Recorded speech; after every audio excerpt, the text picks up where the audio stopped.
ఉన్న బంగారాన్ని విడిపించి ఆ రోజు ఆన్లైన్ రేటుకే మేము కొంటాం. Sharma gold company.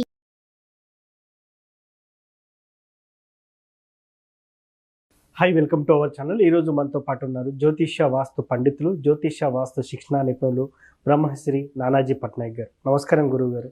శ్రీమాత్రే నమః. సార్, అక్షయ తృతీయ మే 10వ తేదీన అక్షయ తృతీయ ఉంది. చాలామంది బంగారం కొనొద్దు, వెండి కొనాలని అంటున్నారు. కొంతమంది నీకు నచ్చింది దానం చేస్తే అది 10 రెట్లు తిరిగి వస్తుంది అని అంటున్నారు. సో దీంట్లో ఏం చేయాలి, ఏం చేయకూడదు ముఖ్యంగా?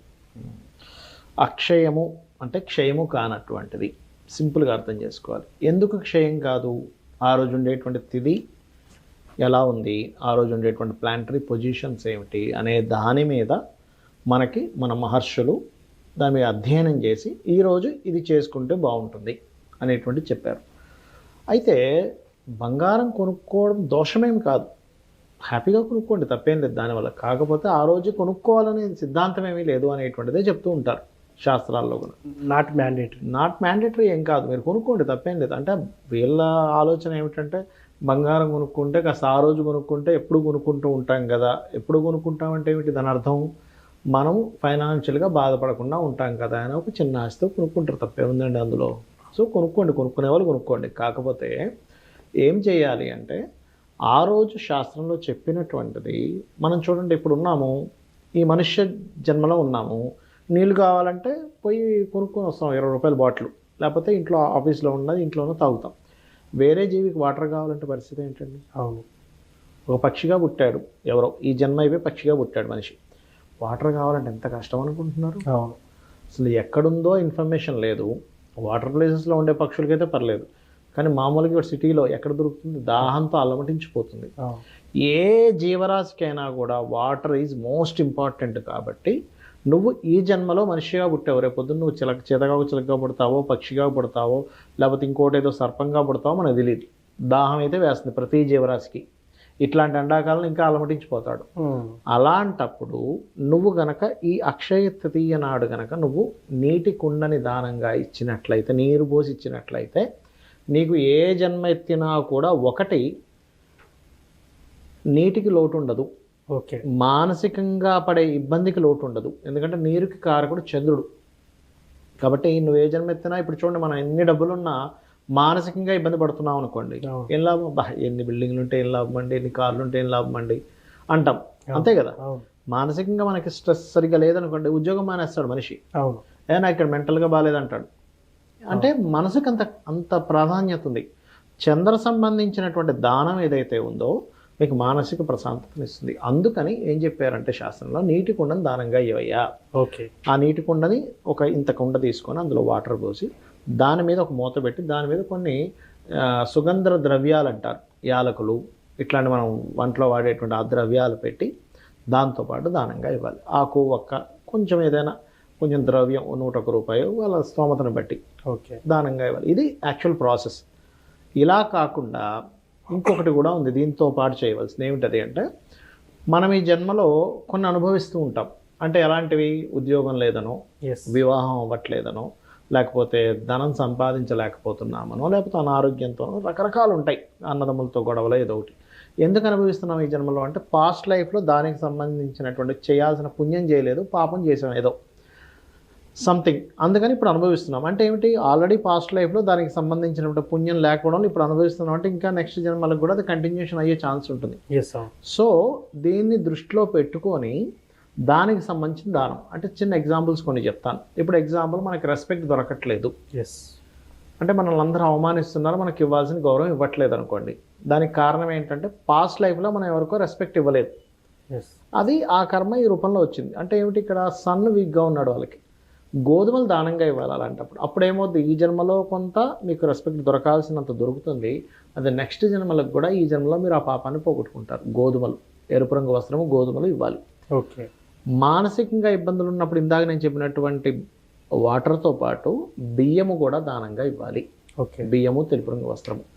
గొడవలు అవుతుంటాయి కొంతమందికి, భార్యతో గొడవ, అన్నదమ్ములతో గొడవ, బంధువర్గంతో గొడవ, ఎప్పుడు ఏదో గొడవ అవుతూనే ఉంటుంది వాళ్ళకి లైఫ్లో. లేదా పడిపోతుంటారు, యాక్సిడెంట్స్ అయి పడిపోతుంటారు, దెబ్బలు తగులుతుంటాయి, రక్తస్రావం జరుగుతుంది, రకరకాలు ఉంటాయి వాళ్ళకి కొంతమందికి.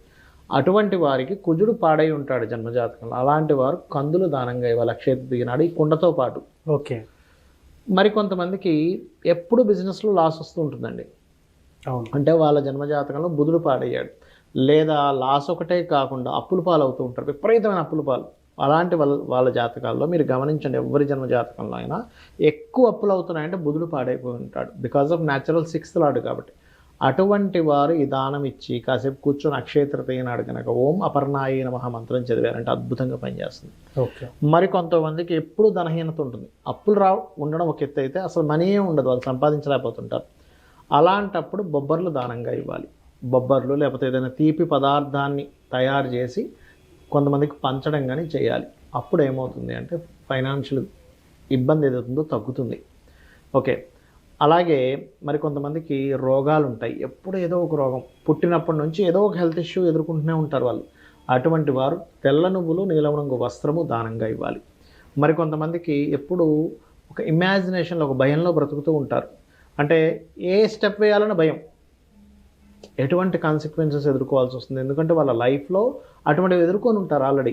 చాలా చూశాను సార్, చాలా ఇబ్బంది పడ్డానండి, నాకు ఈ లైఫ్లో అసలు నేను ఏ స్టెప్ వేయాలన్న భయంలోకి వెళ్ళిపోయానంటారు. అలాంటి వాళ్ళు మినుములు దానంగా ఇవ్వాలి. అంటే రాహుగ్రహం ప్రభావం బాలేదు వాళ్ళ దగ్గర.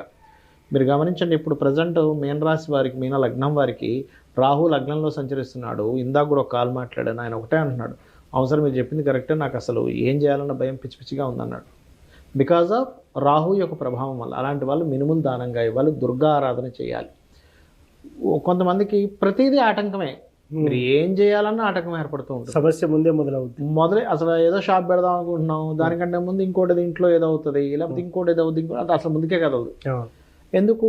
పాస్ట్ లైఫ్లో ఇంకొకడు ఎవరో ఏదో చేయబోతుంటే ఈయన అడ్డం పడ్డాడు, పోయి పుల్ల పెట్టాడు, ఆ పుల్ల పెట్టాడు, భలే వాడు వాడు పుల్ల పెట్టాడు, ఇక్కడికి ఆ పుల్లలు వచ్చని పడతాయి.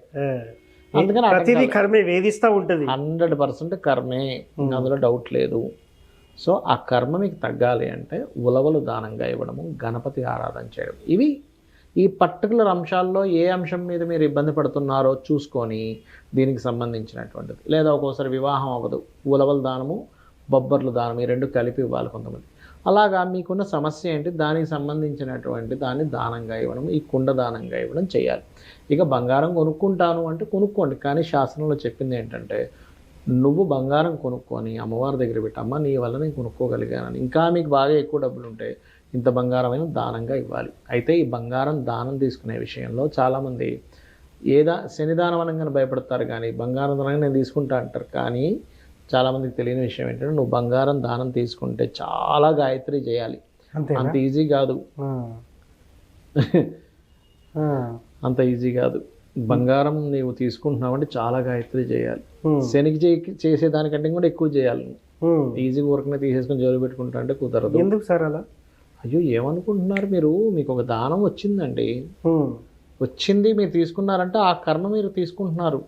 అక్కడ అతనికి గురుబలాన్ని ఇచ్చేస్తున్నారు, మీరు దేవతా అనుగ్రహాన్ని ఇస్తున్నారు, మీరు దానం తీసుకున్నారంటే. మరి దేవతా అనుగ్రహం గురుబలం మీకు మళ్ళీ పెరగాలిగా. అవును. గురువుకు సంబంధించిన మెటీరియల్, గురువు రవికి సంబంధించిన మెటీరియల్, అంటే మీలో ఉండే తేజస్సు బంగారం అంటే రవి ద్వారానో గురు ద్వారానో వస్తుంది. దేవతానుగ్రహం గురు ద్వారా, తేజస్సు రవి ద్వారా వస్తుంది. అందుకే తేజస్సుగా ఉంటుంది బంగారం, తేజోవంతంగా ఉంటుంది. దాన్ని మీరు తీసుకున్నారు, ఆయన ఇచ్చేసాడు మీకు దానంగా, మీకు ఆ ఎనర్జీ, అంటే ఆ ఎనర్జీని పొందాడు, మరి మీ మళ్ళీ ఎనర్జీ పొందాలిగా. అందుకని జపం చేసుకోవాలి, త్రికాల సంధ్యావందనం చేసే వాళ్ళకే ఇస్తే మంచిది అది. ఓకే. అది. సో ఫైనల్లీ అక్షయ తృతీయ రోజు మీరు చెప్పిన అంశాలు పాటిస్తే లైఫ్ అంతా కలర్ఫుల్, ఖచ్చితంగా బాగుంటుంది. Thank you sir, thank you. శ్రీమాత్రే నమః. చూశారు కదా, అక్షయ తృతీయ రోజు ఏం చేయాలనేది గురువు గారి మాటలో విన్నాం. ఇది వాటి కార్యక్రమం, మరో కార్యక్రమం మళ్ళీ కలుద్దాం. Thank you.